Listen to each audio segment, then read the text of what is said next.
Une rencontre, des inspirations communes, des coups de pinceau pour immortaliser tout ceci. Charbel et Dodji, deux plasticiens, l'un béninois, l'autre togolais, le résultat de ce brassage culturel est exposé dans cette galerie. L'identité africaine est mise en exergue à travers ces tableaux. Lui, il a travaillé, Dodji, sur des portraits. J'ai travaillé sur tout ce qui concerne les masques. Ces masques, je les ai représentés par les héritages que nous ont laissés les aïeux. Je les ai représentés par nos valeurs. Je les ai représentés par tout ce que nous avons comme richesse. J'ai beaucoup plus travaillé sur le style craquelé. Et ces craquelus sur mes toiles représentent la disparition de l'identité. Baptisé Éclat d'âme, regard croisé, ce vernissage subjugue les visiteurs. Ces œuvres sont magnifiques et ce qu'elles dégagent au fait, c'est l'appel d'une Afrique oubliée, d'une africanité oubliée, parce que la culture africaine, ces temps-ci, elle est mise de côté et tout ça. Donc le rappel des masques, le rappel du symbolisme, le rappel de tout ça au fait, nous fait penser à l'architecture et à la maîtrise de l'art de nos ancêtres. Les œuvres de Kofi, il faut dire que Kofi, c'est un artiste qui m'a vraiment épaté, n'est-ce pas? Kofi, il est jeune et il est plein de talent. C'est pour la première fois que je suis en train de voir les œuvres de Dodji. Et je vois qu'il y a du travail, en fait, parce qu'il assemble beaucoup de choses. Sur de la toile, il met du métal, il met des PVC, il met beaucoup de choses, il met aussi de la peinture.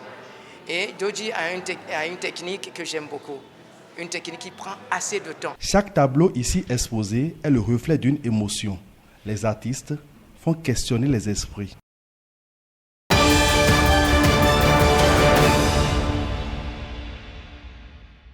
Bienvenue au centre de santé Rouakpé Daro situé dans la commune de Ouida. De jour comme de nuit, les responsables se déploient pour offrir aux usagers des soins de qualité, malgré le besoin crucial en énergie électrique auquel fait face ce centre. En effet, ce centre vivait dans une obscurité depuis un certain temps et les populations en souffrent vraiment. Nous avons des difficultés à servir la population la nuit, surtout la nuit, quand il y a des femmes qui viennent accoucher. Ayant entendu leurs cris de détresse, l'ONG Son Pékid et la fondation EDF volent à leur secours. Après 3 mois de travaux, la mini-station est opérationnelle. Remerciements à l'ONG Son Pékid et la fondation EDF, avec toute son équipe, qui par ce geste vient de donner vie au centre. Vous voyez, Son Pékid, ça ne veut pas dire Peter King, ça veut simplement dire les enfants d'un village du Bénin qui s'appelle Son Péréco. C'est là que Son Pékid est né. Et on est content que tout le monde soit content aujourd'hui après quelques mois de boulot. L'ONG Son Pékid est une association apolitique et non religieuse à caractère humanitaire. Elle accompagne également des étudiants à travers l'obtention de bourses d'études. Et en ce qui concerne l'obtention du visa, l'ONG m'a beaucoup aidé côté financier. L'ONG a décidé de m'aider aussi pour avoir mon billet d'avion et l'accommodation une fois au Canada. Peter King espère dans le futur pouvoir poursuivre l'œuvre entamée pour le rayonnement du centre de santé Rouakpé Daro.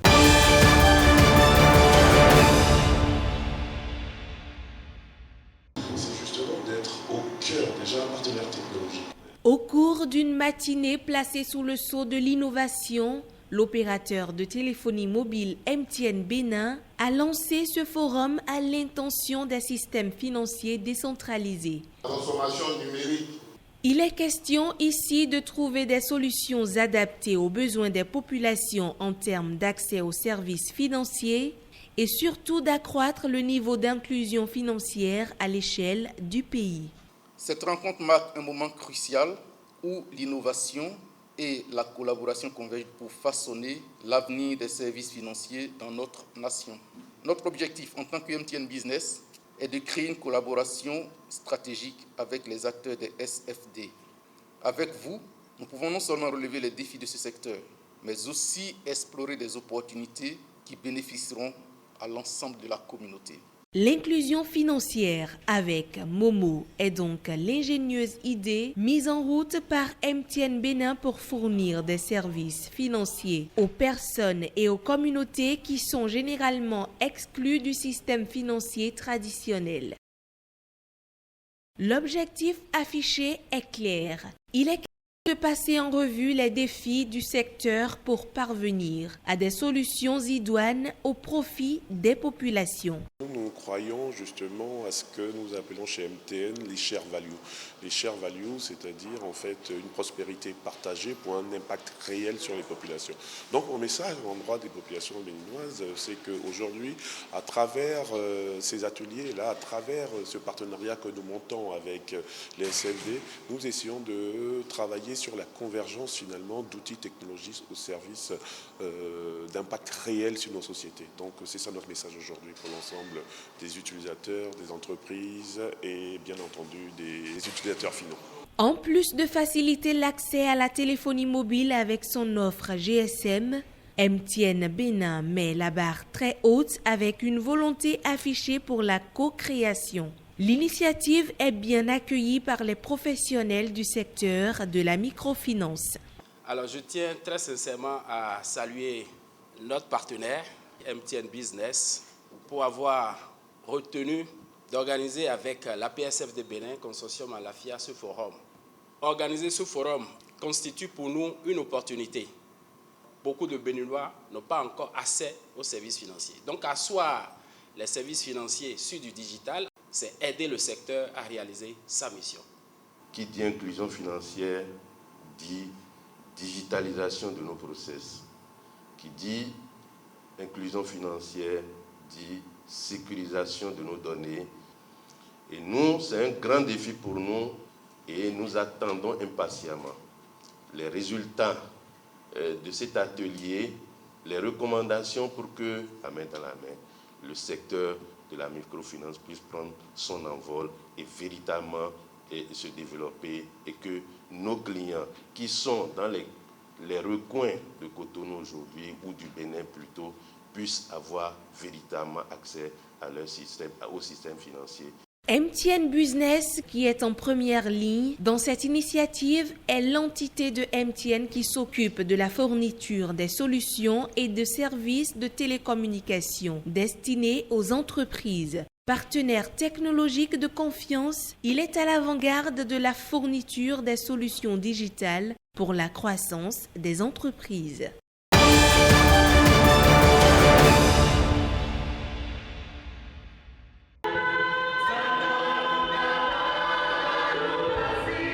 Chanter, c'est tout leur talent. La jeunesse de l'église adventiste du 7e jour au Bénin, rassemblée en chœur, chante pour manifester sa gratitude à Dieu à quelques semaines de la nouvelle année.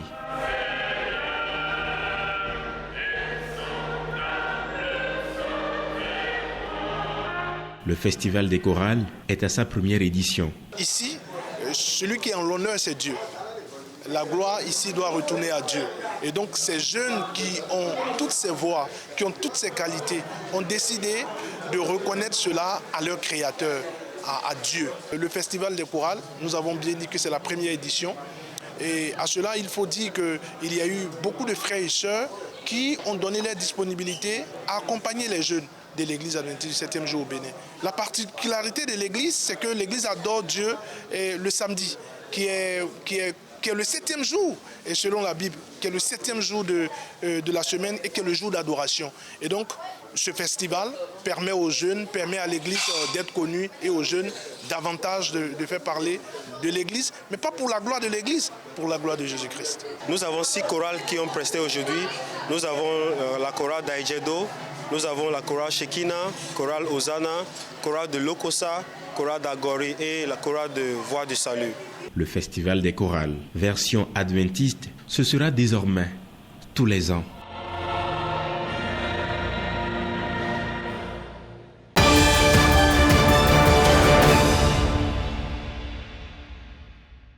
Dix ans d'existence, 10 ans de labeur pour prendre racine et grandir. Dans un contexte où l'économie des médias béninois est durement éprouvée, le groupe de presse ITV SA a posé ses pas dans cet univers médiatique pour s'élever à travers la chaîne de télévision Eden TV et la station radiophonique Diaspora FM. Eden Télévision et la radio Diaspora FM, c'est donc le fruit des années de réflexion sur la nécessité de renforcer autour de nos actions de développement une dynamique d'éducation populaire et intellectuelle au profit des Béninois et Africains résidant au Bénin et sur le continent, ainsi que des compatriotes frères et sœurs africains vivant et travaillant dans la diaspora.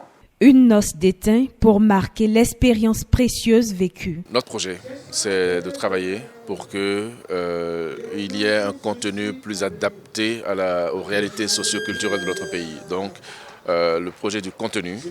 Ensuite, le projet de rentabilité du groupe de presse, parce que nous sommes des entreprises commerciales, donc on doit faire du profit, gagner de l'argent, produire des éléments publicitaires à vendre, avoir une maison d'événementiel, créer des événements pour pouvoir avoir de contenu pour nos antennes et surtout également faire en sorte que nous ayons par exemple une équipe de football, Griffé Eden TV, un orchestre, Griffé Eden TV. Ça fait partie des choses qui ne rentrent pas directement en ligne de compte pour la valorisation de notre profession, mais qui peuvent nous permettre d'imposer un organe de presse. 10 ans d'étincellement, de rayonnement, Eden TV et Diaspora FM célèbrent une réussite.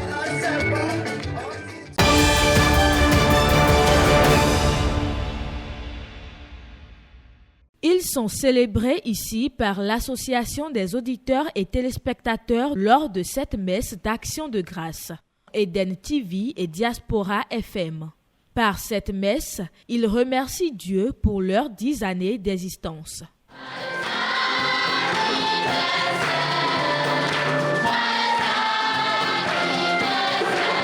Et je ne peux que me limiter à un merci. Merci à chacun et à tous. Vous vous êtes massivement déplacés pour venir ici et ça nous a fait énormément plaisir.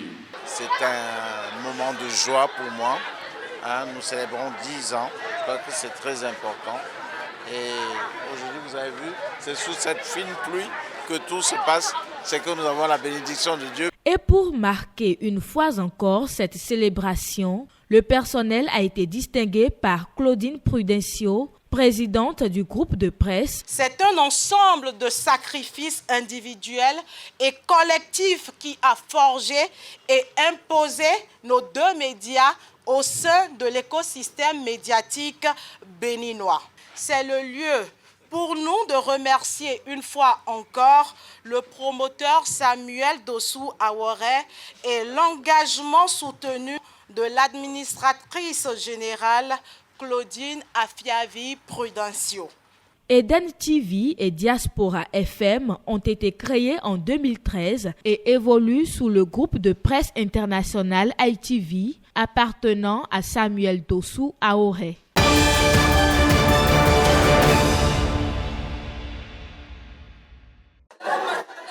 Le sketch dénonce le mariage précoce, l'un des nombreux fléaux dont sont victimes les adolescents et jeunes à Kéru et Wassapenko.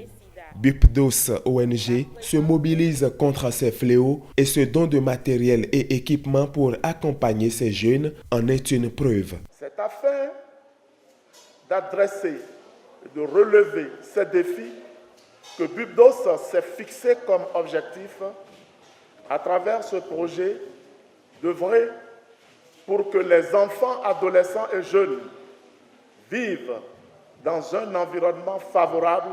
Nous voulons dire encore un grand merci à Bupdos ONG et son partenaire.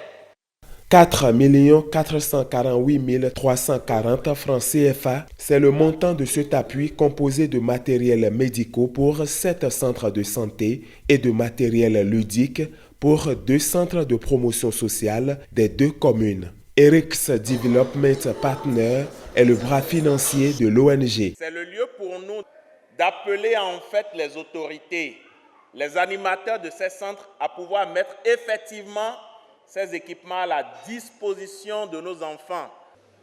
Je souhaite alors une bonne suite à ce projet et je nourris l'espoir qu'avec l'appui d'Eric's, Bupdos aura à étendre les mêmes interventions au profit de la 3e commune des 2 KP pour la prochaine fois. La protection de l'enfant n'est pas la préoccupation d'une seule personne. Et les leaders que vous êtes, et la police républicaine et les acteurs de la police. BUPDOS ONG est l'organe de développement de l'Église des Assemblées de Dieu du Bénin qui contribue depuis 23 ans à l'amélioration des conditions de vie et à la promotion du bien-être des populations.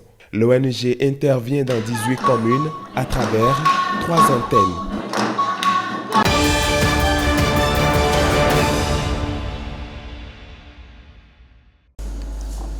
Tcheka, Samedi, Tula-Wenli sont les 3 principaux signes révélés lors de la consultation du TOFA 2024 à Zakbota.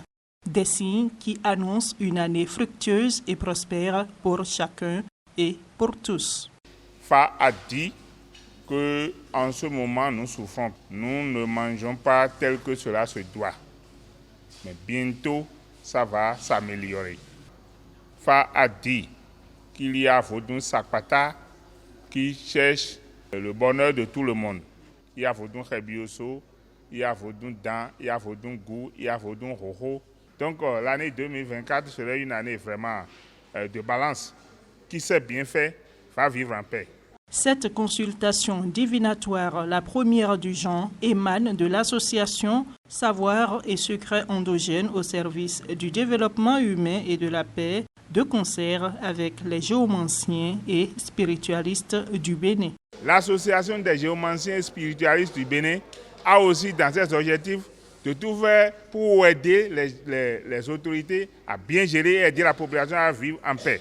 Grand prêtre du FA et dignitaire des cultes endogènes du Bénin exhorte toute la population à privilégier le dialogue pour préserver la paix en 2024.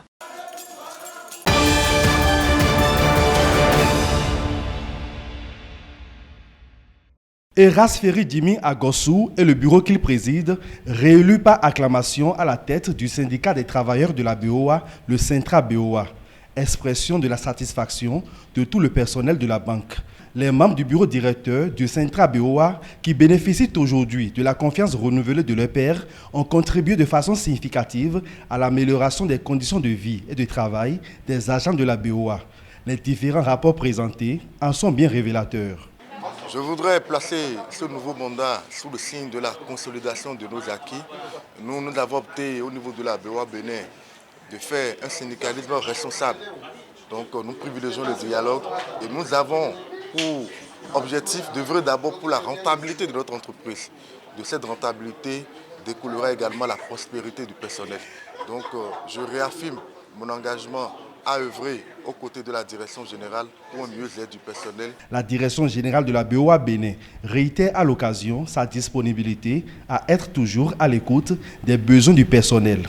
Toute mon admiration et tous mes encouragements pour ce type de syndicalisme responsable, parce que j'ai entendu des mots responsables, j'ai entendu des mots qui disent aujourd'hui aux salariés, attention, vous avez des droits, vous avez des devoirs, vous devez apprendre les textes, vous devez respecter les textes pour qu'ensemble nous puissions nous donner une vision commune. Le Centra BOA est membre de la Fédération des syndicats des travailleurs des banques et établissements financiers, FESRA Bank, et affilié à la CSA Bénin, la Confédération des syndicats autonomes du Bénin. Franck Picard disait, la réussite appartient à tout le monde, c'est au travail d'équipe qu'en revient le mérite. C'est ce qui m'amène à féliciter votre secrétaire général, le camarade Erasferi Dimi Agossou, et toute son équipe pour la qualité du travail abattu à la tête de votre organisation syndicale.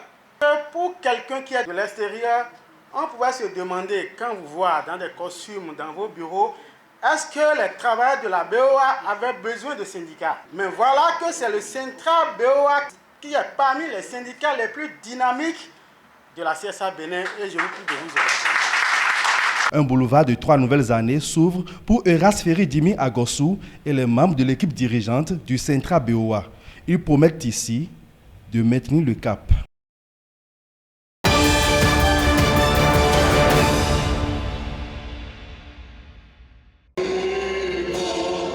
La miséricorde de Dieu se renouvelle chaque matin. Ainsi, les nations se transforment au quotidien. Une transformation qui nécessite réflexion dans le rang des hommes de Dieu.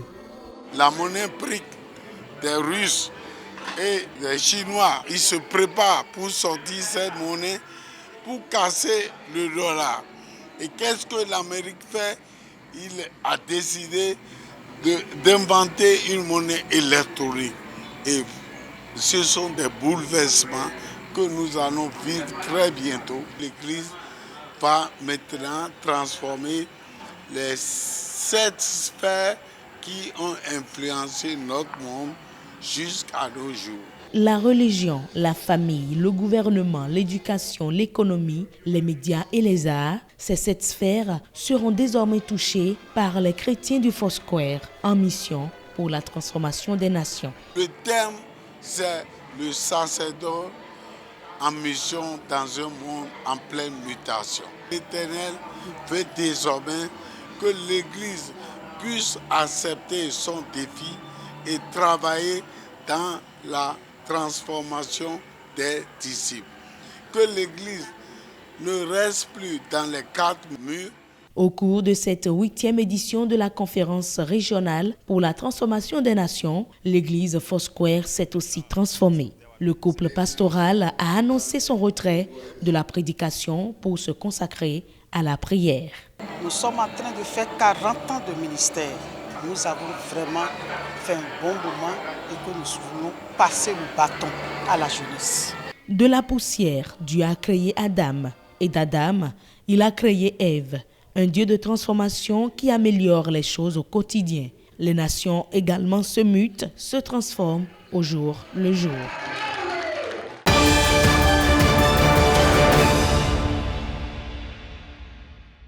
La mode.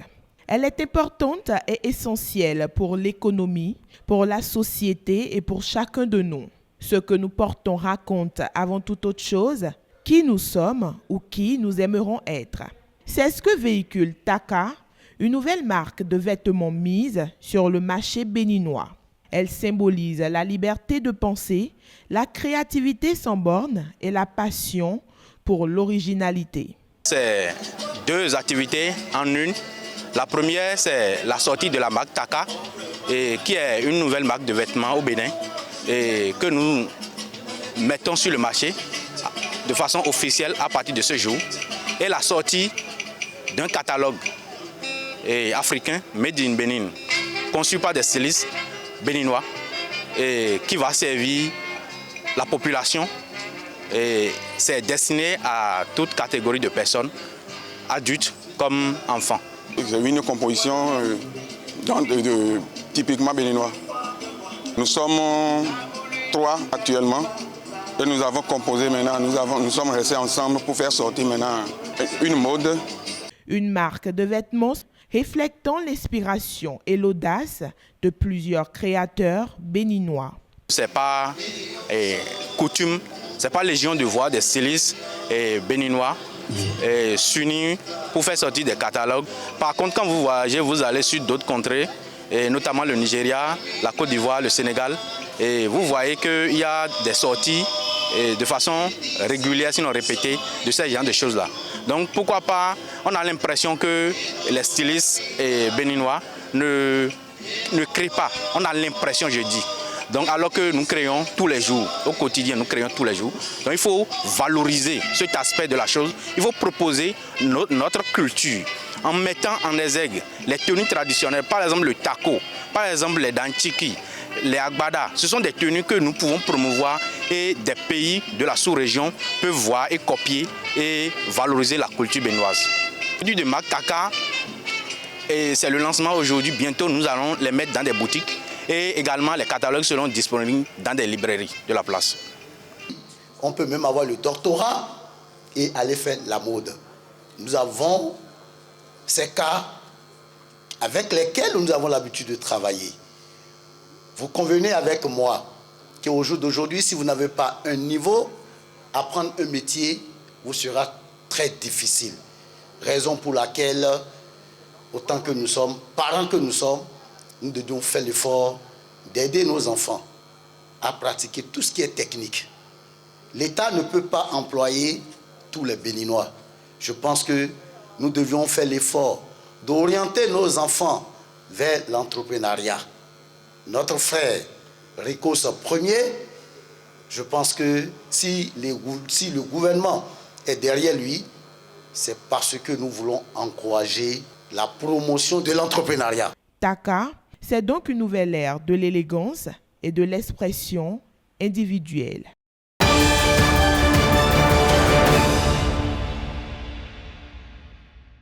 Malgré les nombreux efforts, il y a encore bien d'enfants qui se trouvent limités dans la jouissance du droit à l'éducation pour une raison ou une autre. Ce rendez-vous scientifique vise à impliquer l'éducation au haut niveau dans la recherche de thérapies pour améliorer l'éducation globale. L'enjeu majeur est l'inclusion des enfants et jeunes qui présentent des différences par rapport aux normes du système général d'éducation et que ces différences soient biologiques ou sociologiquement construites. La communauté internationale a également énoncé les ODD, dont l'un reprend cette idée que tous les systèmes éducatifs du monde doivent devenir inclusifs. Il y a eu l'UNESCO qui a également sorti le cadre d'action éducative 2030. Donc, depuis le début des années 2000, nos pays se sont engagés dans ce mouvement.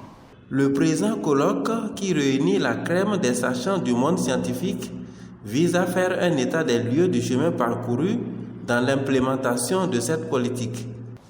Quoi de plus significatif pour démontrer l'engagement collectif très actif incarné par le consortium en faveur de l'éducation inclusive et de l'amélioration de l'accès à une éducation de qualité pour tous les enfants au Bénin.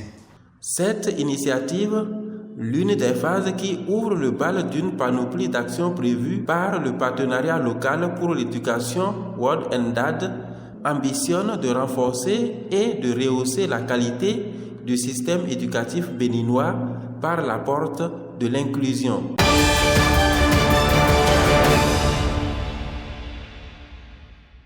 Elle est connue pour ses interventions en temps de crise ou en période électorale. Mais ici, la CEDEAO adopte une approche consultative. Après avoir été l'hôte du bloc républicain et des démocrates, la délégation de l'institution sous-régionale est reçue dans les locaux de l'Union progressiste Le Renouveau. Il est question, avec ces différentes chapelles politiques, toutes représentées à l'Assemblée nationale, de passer au crible les diverses questions politiques et de scruter l'avenir dans une démarche consensuelle. Il y a des réformes qui ont été entamées dans ce pays et les dernières élections du 8 janvier 2023 ont montré que, j'utilise le terme que j'ai utilisé avec le président, que la mayonnaise est en train de prendre. Donc, et quand la mayonnaise prend, donc ça veut dire qu'on va vers l'amélioration. La consolidation des acquis appelle deux choses. Le dialogue, le consensus et bien sûr l'inclusion. L'accent est mis dans les échanges sur les élections générales de 2026, une première expérience politique que le Bénin, connu pour sa maturité démocratique, s'apprête à vivre. Ça permet de régler une fois pour toutes la question politique sur une année et les gens vont au travail. Parce que c'est ça qui compte le plus. Que chacun se réveille, aille travailler pour améliorer son quotidien. Je suis heureux de dire que je partage, et avec le président de l'Union progressiste Renouveau, nous partageons ces vues-là. Je pense que le président de notre parti, le professeur Joseph Diabenou, a bien exposé la vision de notre parti, l'état d'esprit de notre parti. Nous sommes ouverts et avec tous les acteurs du système politique, nous nous mettons d'accord pour que, à terme, ces élections soient inclusives, transparentes et apaisées. Renforcer la convergence de points de vue, la CEDEAO s'y engage. En ligne de mire, les jours électoraux qui s'annoncent.